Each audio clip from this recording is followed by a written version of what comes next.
करीब करीब 44 दिन के युद्ध में क्या ऐसा भी कोई मोमेंट आया जब सुपर पावर की सिट्टी पिट्टी गुम हो गई हो, जब ट्रंप के होश उड़ने लगे हों, जब ट्रंप बुरी तरह से डर गए हों, ट्रंप को लगने लगा हो, और वो इस स्थिति की जो तुलना है वो 1979 के जो ईरानी बंधक संकट था उससे तुलना करने लगे हों? क्या ऐसा भी कोई दौर आया था?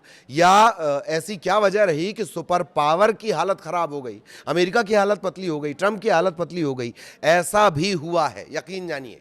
वो बात ठीक है कि ईरान पर लगातार हमले किए जा रहे हैं, ईरान अपनी तरफ से जवाब दे रहा है, जो उम्मीद की गई थी वो सब नहीं हुआ, लेकिन सुपर पावर का डर जाना ये अपने आप में एक बड़ी बात है। और अब एक बड़ी रिपोर्ट में इसका खुलासा हुआ, उसी रिपोर्ट का आज हम जिक्र करने वाले हैं। नमस्कार, आपके साथ में ललित प्रजापति। तो ऐसा एक दौर आया है इस 40-44 दिन के युद्ध में जबकि ट्रंप की सिट्टी पिट्टी गुम हो गई थी और आखिरी वक्त में उन्होंने अपने प्लान को एकदम चेंज कर दिया था। ऐसा कौन सा वो दौर था, उसके बारे में हम ये जानेंगे। और एक बड़ा खुलासा जो उसका हुआ है, वॉल स्ट्रीट जर्नल की रिपोर्ट है। अमेरिकी राष्ट्रपति डोनाल्ड ट्रंप और ईरान के बीच जो तनाव चल रहा है, लगातार तनाव चल रहा है, इसके बीच एक ऐसा मौका आया जब अमेरिकी राष्ट्रपति को आखिरी वक्त पर अपना पूरा का पूरा प्लान बदलना पड़ा। वो हम आपको बता रहे हैं। द वॉल स्ट्रीट जर्नल की रिपोर्ट कह रही है कि ट्रंप ने ईरान के सबसे महत्वपूर्ण खर्ग द्वीप पर कब्जे की जो सैन्य योजना थी उससे एकदम से बदलना पड़ा, उसे सिरे से उन्हें पूरा प्लान चेंज करना पड़ा और ऐन वक्त पर अपने सैनिकों के मूवमेंट को वहां पर रोकना पड़ा। जो उस पर कब्जे की योजना थी उसे खत्म करना पड़ा। ट्रंप को डर ये था कि अगर इस खतरनाक मिशन को अंजाम दिया जाएगा तो बड़ी संख्या में अमेरिकी सैनिक, जबकि अमेरिकी सैनिकों के प्रति सेंटिमेंट्स बहुत जबरदस्त हैं यूएस में, तो अगर वो खार्ग द्वीप पर कब्जे की योजना को जारी रखते, उस प्लान पर काम करते, तो भारी संख्या में अमेरिकी सैनिकों का नुकसान हो सकता था। ये बड़ी बात ये रिपोर्ट कह रही है और आखिरी वक्त पर ट्रंप ने पीछे मुड़ने का फैसला किया। अच्छा, खार्ग इंपॉर्टेंट क्यों है, इसको लेकर बहुत वीडियो बने, फटाफट जान लीजिए कि ईरान की जो अर्थव्यवस्था की रीढ़ है वो एक तरह से खार्ग द्वीप है। कुल तेल निर्यात का करीब करीब 90% हिस्सा जो है वो इसी टर्मिनल से होकर गुजरता है। यहाँ बड़े बड़े जो ईरान के इंपॉर्टेंट प्लांट्स हैं वो भी यहीं पर हैं। अगर अमेरिका इस पर कब्जा कर लेता तो एक तरह से स्ट्रेट ऑफ होर्मुज को लेकर एक दबाव ईरान पर अमेरिका बना सकता था। बावजूद इसके अमेरिका इससे पीछे हटा है। इससे आप अंदाज़ा लगा लीजिए कि क्या हालत रही होगी उस वक्त राष्ट्रपति ट्रंप की। अमेरिका का उद्देश्य ईरान को मजबूर करना था कि वो होर्मुज का रास्ता व्यापार के लिए फिर से खोल दे, और अगर वो खार्ग द्वीप पर कब्जा कर लेता तो कमोबेश ऐसी स्थितियां हो जाती। दरअसल रिपोर्ट क्या कह रही है वो जान लीजिए। रिपोर्ट कह रही है सैन्य सलाहकारों ने खार्ग द्वीप पर सेना उतारने का प्रस्ताव दिया था, लेकिन ट्रंप ने सैनिकों की सुरक्षा को प्राथमिकता दी, प्रायोरिटी दी।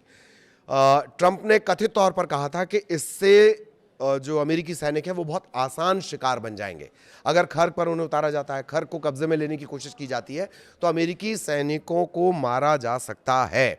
चारों तरफ से घेर कर भारी नुकसान पहुंचाया जा सकता है ईरान की तरफ से, क्योंकि खार्ग द्वीप अगर इतना इंपॉर्टेंट है, 90% अगर पूरा रीढ़ उसकी वहीं से चल रही है ईरान की, तो जाहिर तौर पर वहाँ तैयारियां तो पूरी तरह से होंगी, और उन तैयारियों के मद्देनजर आसान शिकार बन जाते अमेरिकी सैनिक। इतना ही नहीं, रिपोर्ट में ट्रंप के दिमाग में ये भी आया कि 1979 का जो ईरान बंधक संकट था उसके बारे में मैं आपको बाद में डिटेल देता हूँ।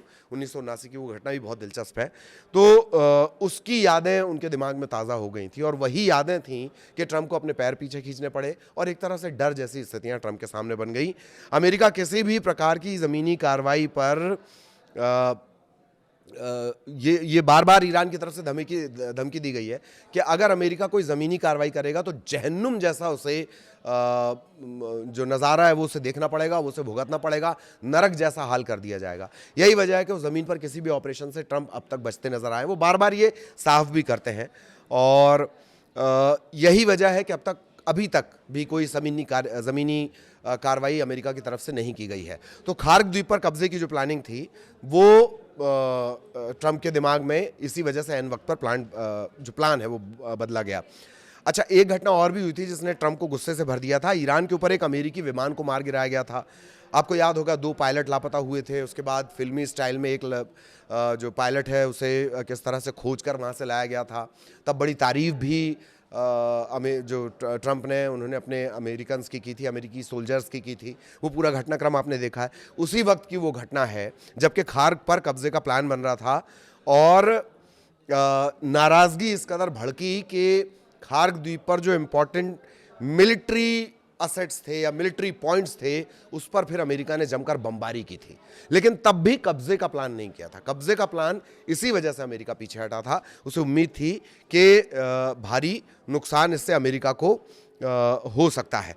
अब बार बार जिक्र आ रहा है कि भाई ये 1979 का जो संकट है वो किस तरह का था। 1979 में दरअसल हुआ क्या था, 1979 एक पूरे वर्ल्ड हिस्ट्री की एक बहुत बड़ी घटना है। मैं सरसरी तौर पर आपको बता दे रहा हूँ। ये 4 नवंबर 1979 को शुरू हुआ था, 1979, जब जो ईरानी छात्र हैं, विरोध करने वाले हैं, प्रदर्शनकारी हैं, इन्होंने अमेरिकी दूतावास पर कब्जा किया। ना सिर्फ कब्जा किया बल्कि करीब करीब 52 अमेरिकी राजनयिकों को, कर्मचारियों को, नागरिकों को इन्होंने बंधक बना लिया था। और 1-2 दिन इन्हें बंधक बनाकर नहीं रखा गया था, इन्हें 444 दिन तक बंधक बनाकर रखा गया था। और ये पूरा वो दौर है जब इस्लामी क्रांति चल रही थी और जो रेज़ा पहलवी हैं, इससे पहले के शासक, खुमैनी साहब के पहले के जो शासक थे, वो भागकर अमेरिका जा चुके थे, उनके कैंसर का उपचार चल रहा था। ये जो भीड़ है, ये जो इस्लामी क्रांति है, या ये जिन्होंने बंधक बनाए थे अमेरिकन्स को, वो ये चाह रहे थे कि रेज़ा पहलवी को वापस कर दिया जाए। तो 4 नवंबर 1979 से शुरू होता है, 20 जनवरी 1981 तक ये चलता है। 444 दिन, 1 साल से ज़्यादा बंधक बनाकर रखना। इनकी डिमांड ये थी कि ईरानी क्रांति के बाद अमेरिका में जो कैंसर से पीड़ित थे, शाह मोहम्मद रज़ा पहलवी, उन्हें इलाज के लिए अमेरिका भेज दिया गया था।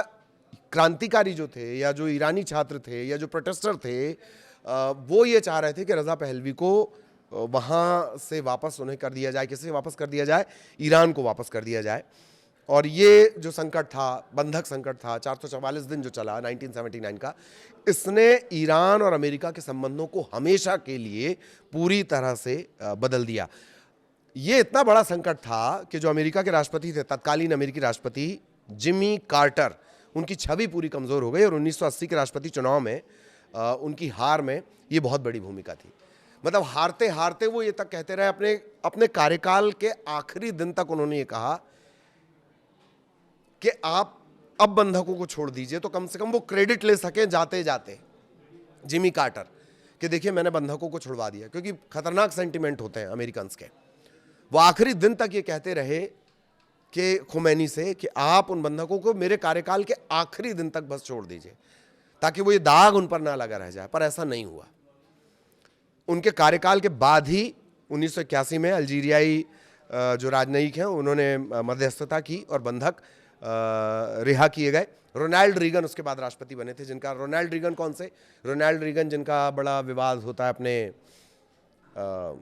आचार्य रजनीश ओशो से विवाद के, जिनके किस्से बहुत चर्चित हैं, वही रोनाल्ड रीगन उसके बाद राष्ट्रपति बने थे और फिर उनके कार्यकाल में ये बंधक छोड़े गए। जिमी कार्टर आखिरी तक बोलते रहे कि भैया 1 दिन पहले तक छोड़ दो, लेकिन वो बंधक नहीं छोड़े गए। खैर, 1979 का ये वो मसला है जो किसी बुरी याद की तरह अमेरिका के जहन में है। यही याद अमेरिकन राष्ट्रपति ट्रंप को भी आई जब वो खार्क द्वीप पर कब्जे का प्लान कर रहे थे। तब उन्हें ध्यान आया कि अमेरिकी सेना, अमेरिकी सैनिक, अमेरिकी सोल्जर बहुत आसान टारगेट बन जाएंगे ईरान के लिए, और यही वजह है कि उन्होंने खार्क द्वीप पर अपना कब्जा करने का जो विचार है, अपना जो प्लान है, उससे यू टर्न ले लिया और उस प्लान को हमेशा के लिए अपने दिमाग से हटा दिया। डर गए थे, उनकी भी हालत ख़राब हो गई थी राष्ट्रपति ट्रंप की। और ये ज़रूर है कि उन्होंने खार्क द्वीप पर भारी बमबारी की थी। जो मिलिट्री के एसेट्स हैं, मिलिट्री के ठिकाने, उन्हें निशाना बनाया गया, उन्हें ख़त्म कर दिया गया, नेस्तनाबूद किया गया। लेकिन खार्क पर कब्ज़ा उन्होंने नहीं किया, अपना प्लान बदला। बहुत दिलचस्प ये घटना है। अमेरिकी जो वॉल स्ट्रीट जर्नल है, उसमें जो रिपोर्ट है, उसके हवाले से ये बड़ी खबर अब निकल कर सामने आई है कि तब बहुत बुरी तरह से राष्ट्रपति ट्रंप डर गए थे। आगे भी इससे जुड़े इसी तरह के दिलचस्प पहलू, इससे जुड़े आयाम, इससे जुड़े अपडेट आप तक पहुंचाएंगे। नमस्कार।